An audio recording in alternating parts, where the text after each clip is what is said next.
Hello students, welcome to CR international school online system. बेटा आज बात करेंगे 11th क्लास की बुक स्नैपशॉट्स और very first chapter that is the summer of the beautiful white horse. Already I have explained you the summary and theme of the chapter. So now this is turn to study line to line. तो चलिए बेटा line to line chapter की starting करते हैं। Story और theme पहले मैंने बता दिया है। The summer of the beautiful white horse.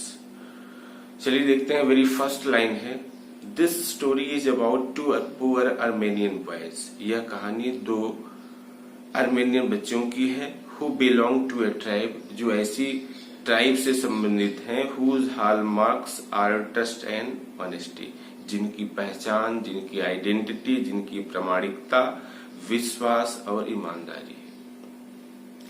One day back there in good old days, एक अच्छे खासे दिन की बात है, व्हेन आई वाज 9, जब मैं 9 साल का था, and the world was full of every imaginable kind of magnificence, और ये संसार हर तरह की शान शौकत से भरपूर लगता था। And life was still a delightful and mysterious dream, और जीवन एक अब बिल्कुल सुखद और एक रहस्यात्मक सपने जैसा था।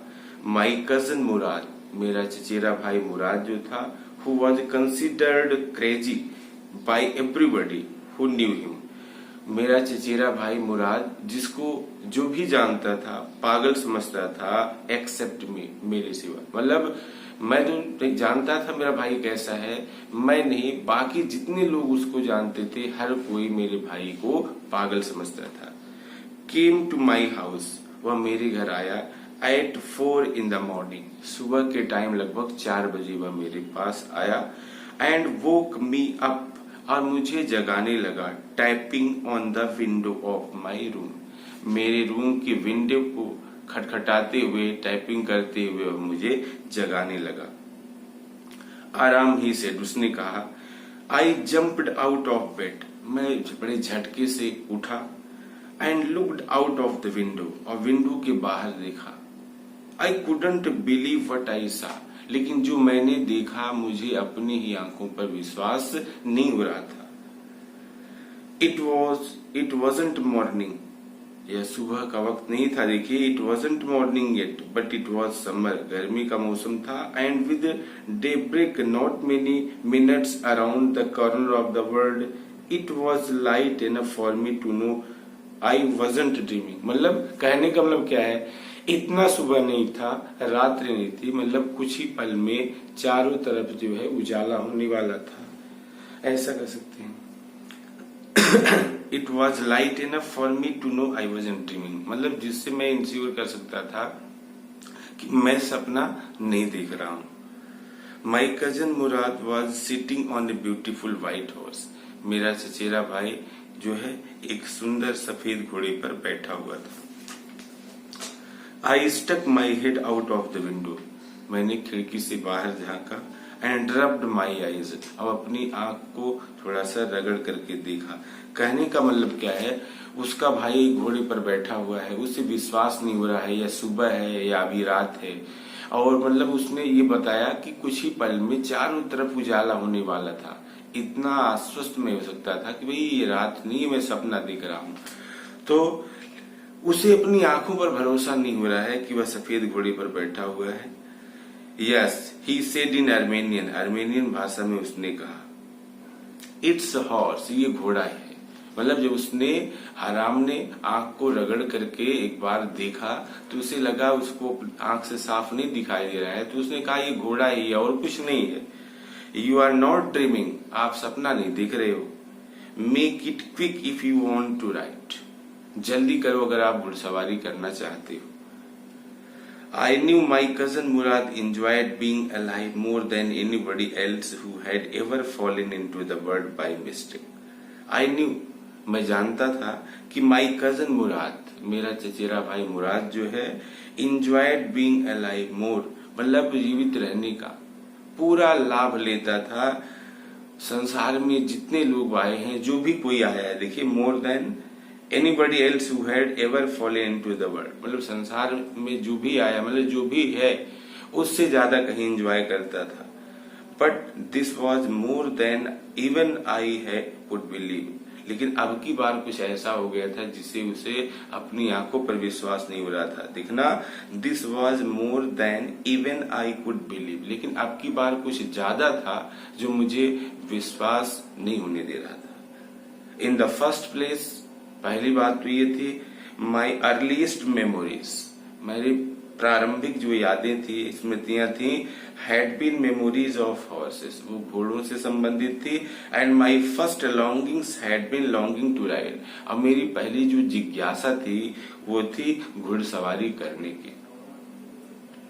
This was the wonderful part, यह बहुत ही विस्मय कर देने वाला पार्ट था। इन द सेकेंड प्लेस, और दूसरी बात, वी वर पुअर, हम गरीब थे। This was the part that wouldn't permit me to believe what I saw, और यही वो पार्ट है जो मुझे विश्वास नहीं होने दे रहा था कि जो घोड़े पर वो बैठा हुआ था, मैं अपनी आंखों पर विश्वास नहीं कर पा रहा था क्योंकि गरीब था। उसने बताया यही वो पार्ट है जिस पर मैं विश्वास नहीं कर पा रहा था। चलिए आगे देखते हैं बेटा। वी वर पुअर, हम गरीब थे। वी हैड नो मनी, हमारे पास पैसे नहीं थे।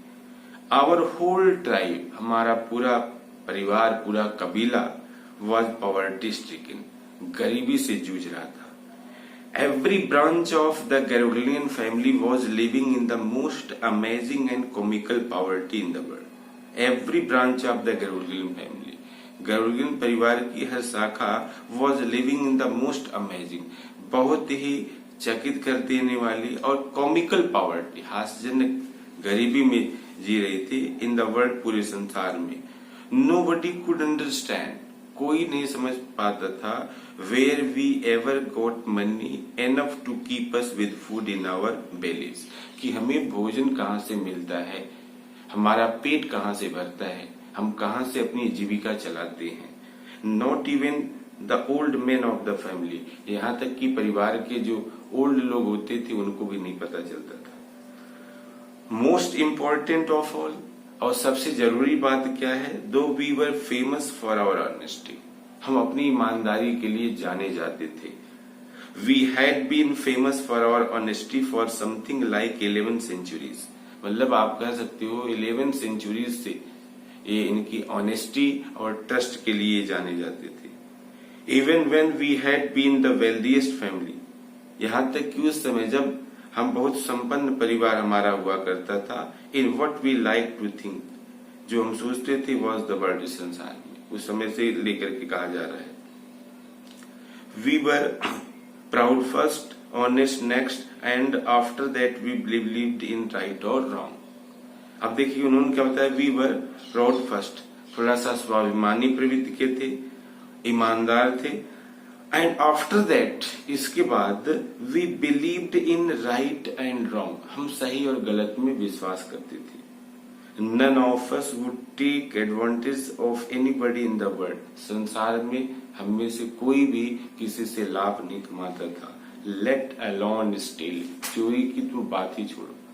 मैंने पहले आपको इंट्रोडक्शन में बताया था, राइटर ने बताया कि चोरी करने की तो बात ही छोड़ो, आपस में कोई किसी से लाभ भी नहीं लेता था, यहां तक की बात कही गई है। चलिए आगे देखते हैं। Consequently, even though I could see the horse so magnificent, यद्यप मैं घोड़े को देख सकता था इतना भव्य, even though I could smell it, इसकी स्मेलिंग को मैं देख सकता था, महसूस कर सकता था, सो लवली, इतनी प्यारी। Even though I could hear it breathing, इसके सांस लेने को मैं महसूस कर सकता था, सुन सकता था। सो एक्साइटिंग, इतना उत्तेजक। I couldn't believe the horse had anything to do with my cousin Mourad, मुझे विश्वास नहीं हो पा रहा था कि इस घोड़े का और मेरे चचेरे भाई मुराद से क्या संबंध है। क्योंकि बेटा एक ही चीज उसके माइंड में है कि हम गरीब थे और ईमानदारी ट्रस्ट के लिए जाने जाते थे, हम चोरी नहीं कर सकते थे और इतना पैसा नहीं था तो घोड़ा खरीद सकते थे। यही वो बातें हैं जिससे वह विश्वास नहीं कर पा रहा था। भैया देखिए, horse had anything to do with my cousin Mourad और विद मी, और या मुझसे क्या संबंध है इस घोड़े का, और with any of the other members of our family, या हमारे परिवार के किसी भी मेंबर से इस घोड़े का क्या संबंध है। पहली बात तो उसने बताया मेरे चचेरे भाई मुराद से, और इस घोड़े का क्या संबंध है, या मुझसे या और मेरे किसी परिवार के किसी मेंबर से इस घोड़े का क्या संबंध है। एस्लीप और वेक, चाहे वो सो रहा हो या जग रहा हो, because I knew my cousin Murad couldn't have bought the horse, क्योंकि मैं जानता था मेरा भाई मुराद घोड़े को खरीदा नहीं, and if he couldn't have bought it he must have stolen it, अगर उसने घोड़े को खरीदा नहीं है तो इसने घोड़े को चुराया होगा। And I refuse to believe he had stolen it, लेकिन मेरी अंतरात्मा इनकार कर दे रही थी ये चुराने वाली बात को लेकर के, क्योंकि 11 सेंचुरीज से ऑनेस्टी और ट्रस्ट उनकी आइडेंटिटी रही, तो एक मिनट में एक पल में वो इसे मिट्टी में कैसे मिला सकता है। तो यही है, I refuse to believe he had stolen it, मुझे विश्वास नहीं हो रहा था उसने घोड़े को चुराया है, मतलब ये बात मैंने इनकार कर दिया कि उसने घोड़े को चुराया है। No member of the Garoghlanian family could be a thief, Garoghlanian परिवार का कोई भी सदस्य चोर नहीं हो सकता। I stared first at my cousin, सबसे पहले मैं अपने चचेरे भाई को घूर करके देखता, and then at the horse, फिर घोड़े की तरफ देखता। There was a pious stillness and humour in each of them, एक शांत निश्चलता का भाव था, which on one hand delighted me, जो एक तरफ मुझे खुश करता, and on the other frightened me, और दूसरी तरफ भयभीत भी करता। मुराद, आई सेड, मैंने कहा Mourad, where did you steal this horse, आपने ये घोड़ा कहां से चुराया। Leap out of the window, तुरंत उसने क्या कहा, जल्दी से कूद जाओ विंडो से, जल्दी से आ जाओ। मतलब उसने क्वेश्चन क्या किया और जवाब क्या आया। उसने पूछा कि घोड़ा कहां से आपने चुराया, तो बदले में क्या कहा, leap out of the window, जल्दी से खिड़की से कूद जाओ। ही सेड, उसने कहा, if you want to ride, अगर घुड़सवारी करना चाहते हो तो। इट वॉज ट्रू, ये सही था। Then he had stolen the horse, कि उसने घोड़े को चुराया था, क्योंकि डायरेक्ट जवाब ना दे करके घुमा फिरा करके उसने बोला। There was no question about it, अब इसके बारे में कोई क्वेश्चन ही नहीं था। He had come to invite me to ride और नॉट एज आई चूज, वह मुझे इनवाइट करने के लिए आया था, घुड़सवारी करने के लिए, कि मैं घुड़सवारी करूं। अब मैं घुड़सवारी करूं या ना करूं ये मेरी चॉइस पर था, लेकिन वो घुड़सवारी करने के लिए मुझे इनवाइट करने के लिए आया हुआ था। Dear students, I hope that whatever I discuss you today you have got it. In next video I will cover the remaining part of this chapter. Okay, thank you.